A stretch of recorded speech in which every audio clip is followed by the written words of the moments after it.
intégré des Nations Unies en Haïti. Je donne la parole à Monsieur Carlos Ruiz Massieu. Mr. President, distinguished... Je vous remercie, Monsieur le Président, Mesdames et Messieurs les membres du Conseil.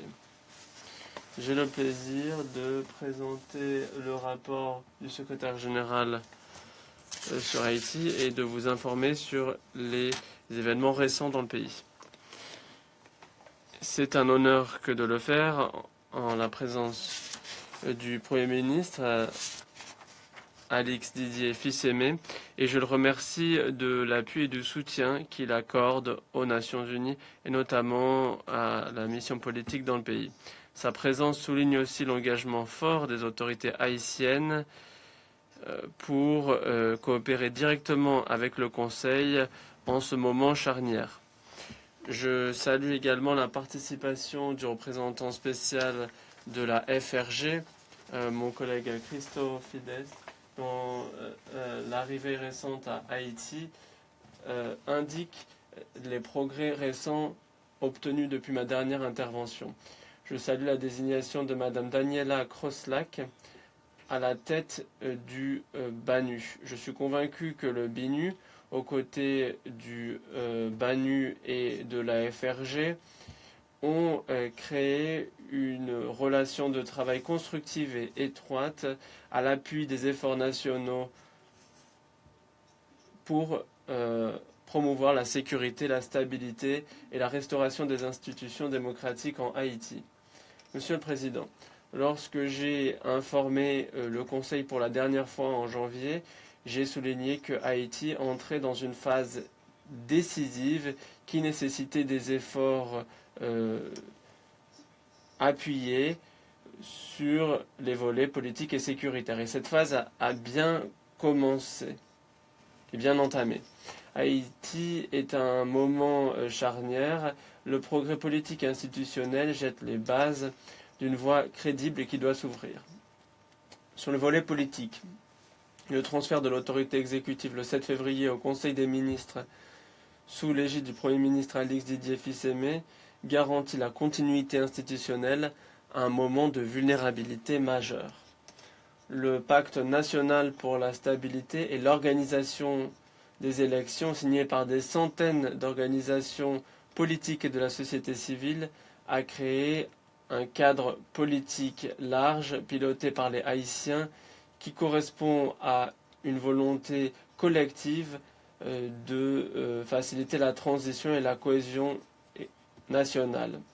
Sur la base de cet élan, des efforts ont été déployés pour accroître la participation et une acceptation nationale plus large. Dans ce contexte, le BINU continue à présenter ses bons offices pour encourager le dialogue inclusif en réunissant acteurs politiques, société civile, femmes, jeunes, pour faire avancer la transition sur une voie facilitant la restauration des institutions démocratiques. Monsieur le Président, les parties prenantes haïtiennes le disent très clairement, les élections sont la seule voie légitime permettant de rétablir l'ordre constitutionnel.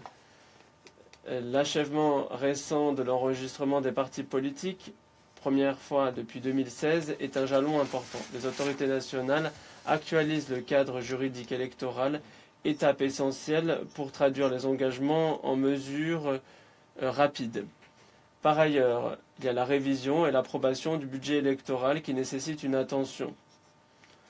Le BINU continuera à participer aux efforts nationaux et à coordonner l'assistance internationale pour permettre la tenue d'élections crédibles et inclusives en Haïti. D'autres évolutions sur le terrain vont dans le bon sens.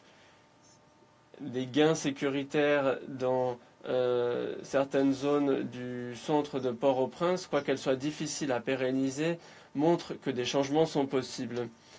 La tenue de réunion du Conseil des ministres au Palais national après 3 ans d'une présence de l'État limitée dans cette zone n'est pas purement symbolique, c'est aussi un signal puissant du retour progressif de l'État. Monsieur le Président, Mesdames et Messieurs les membres du Conseil, Ce progrès est réel, mais le contexte demeure instable. La situation sécuritaire demeure fortement préoccupante. Le massacre récent à Jean-Denis, dans le département d'Artibonite, où des dizaines de personnes ont été tuées les 28 et 29 mars, et les attaques à Marigot, dans le département du Sud-Est, le 11 avril, nous rappellent que l'insécurité demeure une réalité quotidienne pour bien trop d'Haïtiens. Cette violence alimente la peur, les déplacements et dépasse Port-au-Prince alors que les gangs criminels s'étendent de plus en plus. Aujourd'hui, plus de 1,45 million de personnes sont déplacées en raison essentiellement des violences et quelques 6,4 millions d'Haïtiens auraient besoin d'une assistance humanitaire en 2026. Au-delà de ces chiffres, il y a des communautés sous une pression immense. L'insécurité et les besoins humanitaires sont intrinsèquement liés. Sans amélioration concrète sur le volet sécuritaire, les progrès seront difficiles à pérenniser. Les forces de sécurité nationale continuent à se renforcer. Le déploiement intégral et rapide de la FRG est dans le même temps essentiel pour appuyer ces efforts. Monsieur le Président, une unité d'objectifs, une cohésion et une clarté opérationnelle sont indispensables dans un environnement aussi complexe. Le mécanisme de coordination, créé le 14 avril, qui réunit le BINU, le BANU, créé récemment, et la FRG, joue un rôle essentiel pour garantir que l'appui international soit cohérent, coordonné et qu'il tienne compte des priorités nationales déterminées par les autorités haïtiennes. Dans le même temps, comme l'a reconnu le Conseil, la réponse sécuritaire ne suffira pas. Des efforts nationaux renouvelés sur le désarmement, le démantèlement, la réinsertion et la réduction et la lutte contre la violence au sein de la collectivité jouent un rôle essentiel pour consolider les gains sécuritaires et créer un espace pour un progrès politique et électoral. La reconstitution de la Commission nationale pour la DDR le 24 février est une étape importante qui est bienvenue. Le BINU fournit déjà un appui technique pour élaborer des trajectoires viables pour le désengagement et la réinsertion, notamment des enfants et des jeunes associés aux gangs. Lors d'une visite à l'ECAI le 7 avril, où le Premier ministre et les partenaires internationaux étaient présents, j'ai pu constater directement la manière dont les centres d'orientation et de transit restaurent l'espoir et fournissent des alternatives réelles aux enfants, aux jeunes qui sont exposés à la violence dans ces circonstances. Ces initiatives doivent être appuyées et aussi déployées à plus grande échelle, sous l'égide des autorités nationales et avec le soutien continu du BINU, de l'ensemble du système de l'ONU et de la communauté internationale, plus largement. Monsieur le Président, sans progrès visible dans l'administration de la justice et dans la lutte contre l'impunité, la restauration de l'autorité de l'État pourra être réversible. Je salue les progrès réalisés pour créer 2 unités judiciaires spécialisées sur les crimes de masse et les crimes financiers et j'attends avec impatience la désignation de juges qui permettront à ces tribunaux d'être pleinement opérationnels. Il nous faut dans le même temps lutter contre l'un des facteurs principaux de la violence, le flux continu illicite d'armes et de munitions. Les sanctions demeurent un outil essentiel pour dissuader ceux qui cherchent à déstabiliser plus avant le pays. Toutefois, il importe d'intensifier les efforts pour juguler ces flux qui continuent à alimenter l'extension des gangs et leur contrôle criminel. Les grandes attaques telles que celle de Jean-Denis sont intrinsèquement liées à ces dynamiques. Lorsque l'accès aux munitions est réduit, les violences diminuent. Lorsque l'approvisionnement reprend, des attaques de grande échelle s'ensuivent. Cet engrenage doit être brisé. Renforcer la mise en œuvre de l'embargo sur les armes, lutter contre le trafic et renforcer le contrôle sur les armements doit être une priorité. En janvier, nous soulignons que cette année devait être celle des progrès tangibles. Seuls les efforts politiques et sécuritaires devaient converger pour remettre la transition sur une trajectoire irréversible.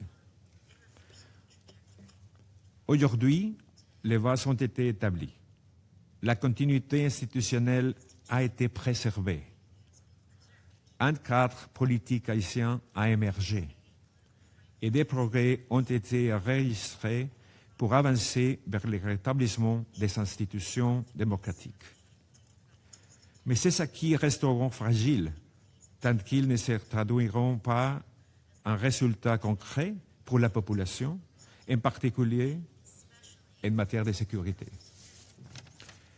Les Haïtiennes et les Haïtiens doivent pouvoir reprendre leur vie quotidienne sans la peur d'être tués, violés ou kidnappés.